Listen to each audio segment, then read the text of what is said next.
Hey, it's Dave here, and thought I'd show some comics that I picked up here not too long ago. This is the Batman 433. It's called it's part one of three in a series, and the story is by John Byrne, and the artist is Jim Aparo, which I used to read a lot of times back in the 80s, 87, around that era, when I got back into comics. And what I liked about this is that it's a silent comic. I mean, there's no word balloons or anything. And the first, or at least in the first issue of this, but as you can see, like there aren't any word balloons and it's all just silent. I believe some refer to that as pantomime, maybe. But yeah, the whole story is just silent. And apparently, they think that Batman has been killed, but as you later find out in the story, there are many people that are impersonating Batman, and many of them have turned up dead and are in the morgue. And this is the second issue, same one. John Byrne, Jim Aparo, but it starts out silent, but then it also starts getting into, it has word balloons later on in it. So yeah, unusual story, but I'm going to have to hunt for the third part of it. This is issue 434, so I'm going to need 435 to conclude that. Also picked up this little book lately, sort of interesting. This is Batman by a Japanese artist, Jiro Kuwata. Bat manga, or manga. I believe it's pronounced manga. But I picked this up at a discount store here, and this is the volume 2 of it. It has several stories in it. And I got this at Ollie's, which is like another discount store here in the States, sort of like Walmart, something like that. But supposedly this came out in 1965, around that era. So it's already 50 years old. And with the manga, you read this the opposite of the way we do in the States, which is kind of backwards. You start reading the book backwards. Normally you would read it this way, like a regular book. But they do it all backwards there in Japan. It's got some neat artwork. Very much in the style of their comics over there. And as you can see, the Batmobile looks a little bit differently. This first story is about Clayface. And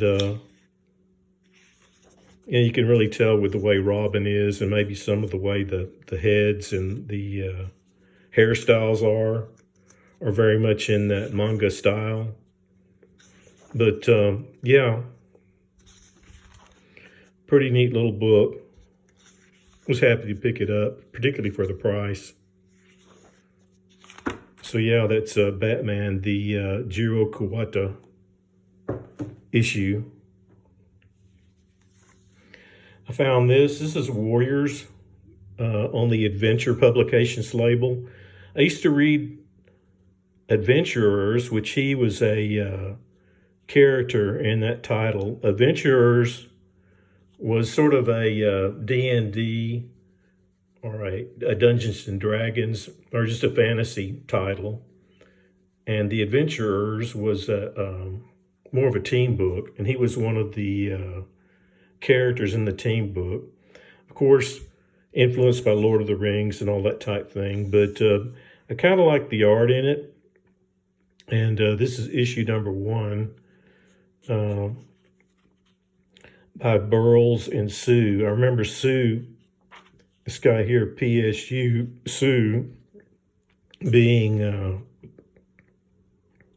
one of the artists for it. But generally speaking, I think the art in these things are pretty well done.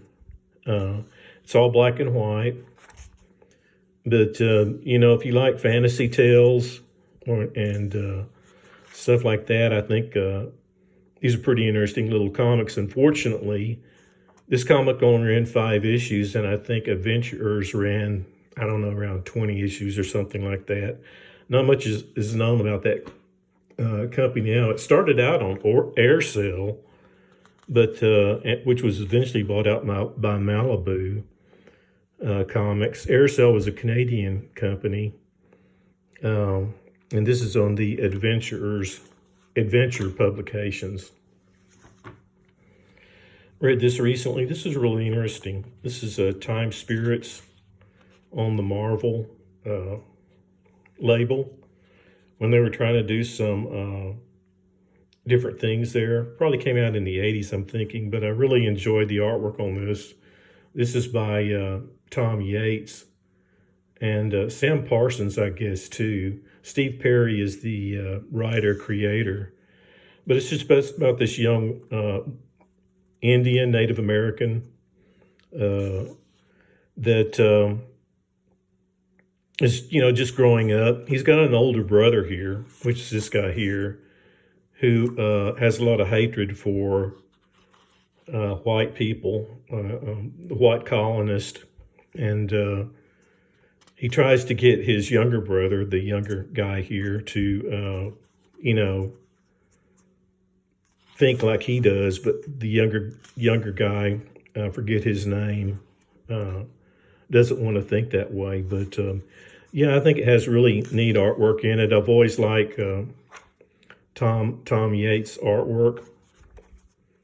But yeah, really neat kind of a adventure fantasy booklet or book comic.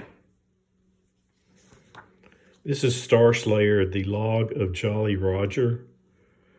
Picked this up. This is on Pacific Comics. This has Mike Grell artwork in it, covered by Mike Grell as well, from the way it looks.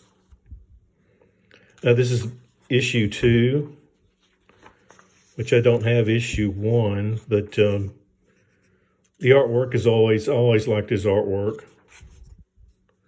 And I'm not real sure what this is. It looks like a space opera, sort of, with maybe some fantasy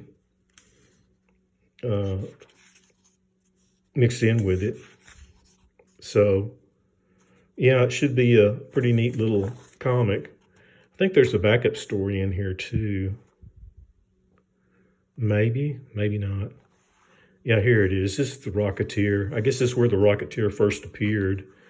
As you know, it was made into a movie by Disney some years ago, and it was created by Dave Stevens, who passed away many years ago. Too soon, but yeah. Star Slayer, The Log of Jolly Roger.